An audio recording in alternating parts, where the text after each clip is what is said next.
Hello, I'm Dr. Barry Hall, Director of the Bellingham Research Institute and author of the program GrowthRates. One of the most important characteristics of any microorganism is its growth rate. Over the last decade, the use of microtiter plate readers has permitted high-throughput measurement of microbial growth. Instead of growing cultures in tubes or flasks, cultures are grown in the wells of microtiter plates, typically 96 or 384 wells in a plate.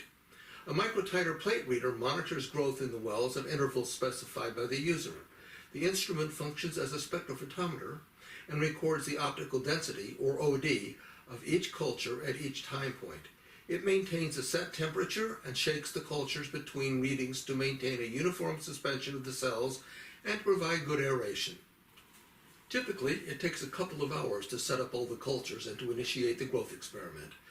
After that, everything is automatic until the end of the experiment, which is typically run overnight. The results are saved as a file, usually an Excel file, which can then be used to graph a growth curve for each culture.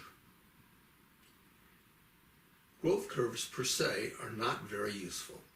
If we want to compare microorganisms, we need numbers, not pictures. So it's necessary to calculate useful growth parameters, such as a specific growth rate, maximum OD, lag time, etc. from each curve. The starting point for this is the Excel file that was saved by the plate reader. This is the Excel file, which is in a folder called Input. If we open that file, the top portion shows information which is not of much interest to us.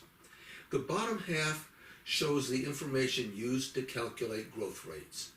There is a column for time, then there's a column for each well in the plate, A1, A2, etc.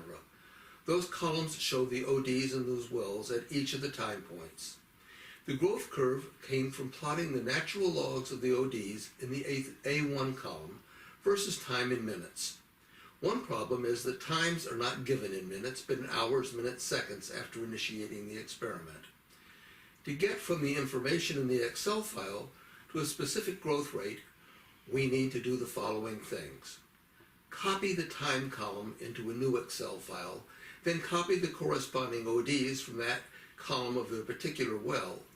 Then we ask Excel to reformat the times from hours, minutes, seconds to minutes. Next, we have Excel take the natural log of each OD.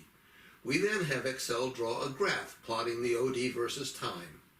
The resulting graph is like the growth curve I showed you, not very useful. So we print out that graph and use a ruler to find the points that fall along a straight line. We then return to Excel and have Excel draw a new plot using only the time points that fell along the straight line. Finally, we have Excel fit a regression line to those points and display the slope of that line. That slope is the growth rate, the number that we've been looking for all along. For an experienced person, that takes at least 5 minutes. 5 minutes doesn't sound like very much, but a 96 well plate would require 8 hours to calculate all the growth rates, and a 384 well plate would require 4 working days. That time and manual effort is not consistent with the concept of high throughput.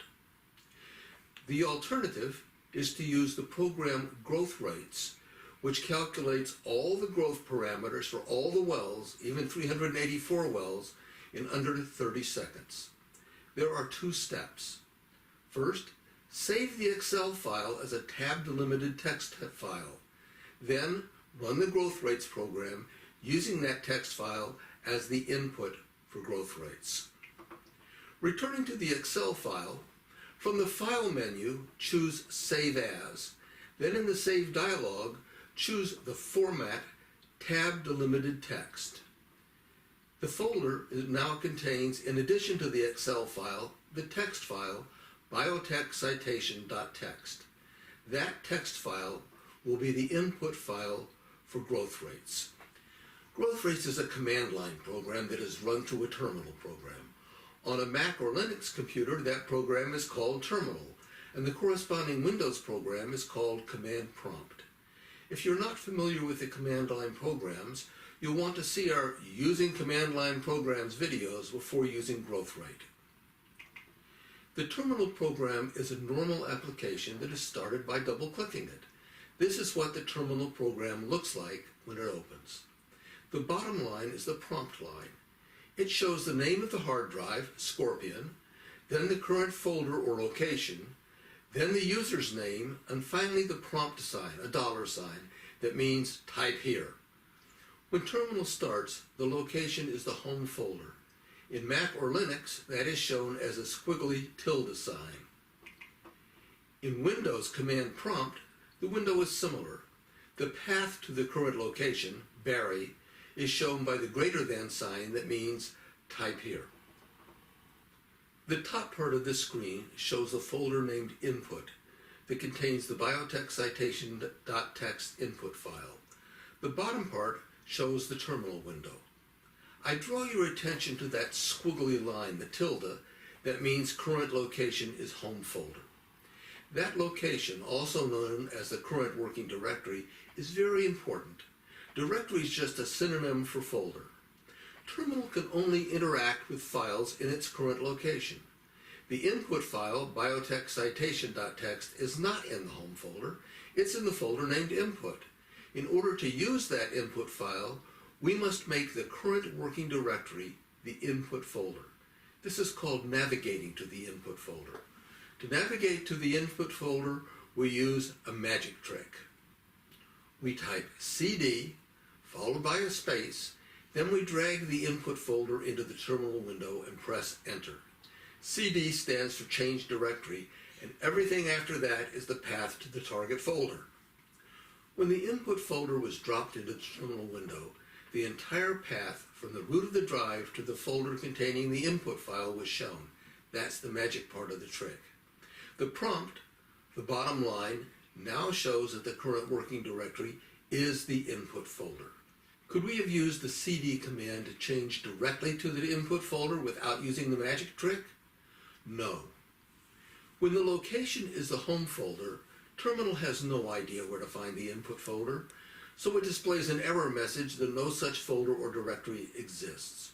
Always use the magic trick to navigate to a folder.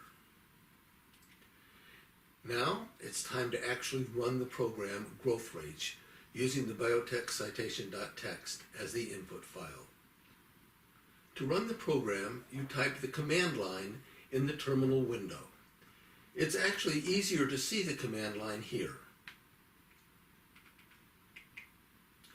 The command line has three parts: the name of the program, GrowthRates, space, the input file name argument, -i space, biotech citation.txt space, then the blank well argument, -w space 1. Spaces play a very important role in the command line environment. Spaces mean the end of a functional part of the command line. -i stands for input file. What follows after the space is the name of the input file. -w stands for blank well. What follows is the number of the blank well. Why do we need to know the blank well? The microtiter plate reader functions as a spectrophotometer and measures the optical density of each well at each time point. Two things contribute to the OD: the absorbance due to the medium, and light scattering due to the microbial cells. We are only interested in the OD that comes from the cells, so we must subtract the OD due to the medium from each OD in order to correctly calculate the growth rate. GrowthRates does that, but it needs to know which well is the blank well. That is a well that contains exactly the same volume of exactly the same uninoculated medium that's in all the culture wells. Having typed the command line, the entry is completed by pressing enter. It takes about 10 seconds to load the program, at which time a menu appears in the terminal window. You'll recall that the top part of the Excel file contained lots of information that's irrelevant to us, and that the time column showed time in hours, minutes, seconds. The input text file contains exactly that same information. This is the format written by the biotech citation plate reader. Every manufacturer writes the plate reader's output in a different format. Indeed, different models from the same manufacturer often use different output formats. GrowthRates needs the input in a particular format called standard. The menu you see offers choices of 14 different plate readers. You enter the number of the choice corresponding to your reader. The instrument was the biotech citation, so we enter 12. We are then asked to confirm the choice. The choice was correct, so we enter Y for yes. The program does all its calculations in less than 10 seconds, and we see the prompt line again, so we know the program is done. In that time, it has corrected all of the ODs for background. Then for each well, it's identified the optimum time points to calculate the growth parameters, then calculated those parameters and written results to 2 output files. The input folder now contains an additional 3 files, all named biotech citation with different extensions. The important output files are biotech citation.results and biotech citation.summary. Input files and output files are text files, not word processor files such as those written by Word or WordPerfect. These files must be viewed with a text editor application. For Macintosh, we recommend the free Text Wrangler program. For Linux, we recommend the free gedit program, which is included with most Linux versions. For Windows, we recommend Notepad++. Text editors should be set to number lines and not to wrap lines. In order to see columns in the output aligned correctly, it may be necessary to change the default tab width. Set the preferences accordingly. This is part of the results output file. For each well, it tells you which points were used to determine the growth rate. The growth rate in reciprocal minutes and reciprocal hours. The larger the growth rate, the faster the strain grows. The equivalent doubling time, a measure that's more familiar to most microbiologists. The correlation coefficient R, which is a measure of the goodness of fit of the line to the chosen points. I consider that R less than 0.99 indicates an unreliable measure. There's also the maximum OD and the lag time before the culture starts growing.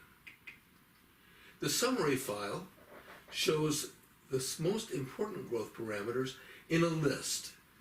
This file allows you to quickly scan down, for instance, to notice any R less than 0.99 that might indicate unreliable rates.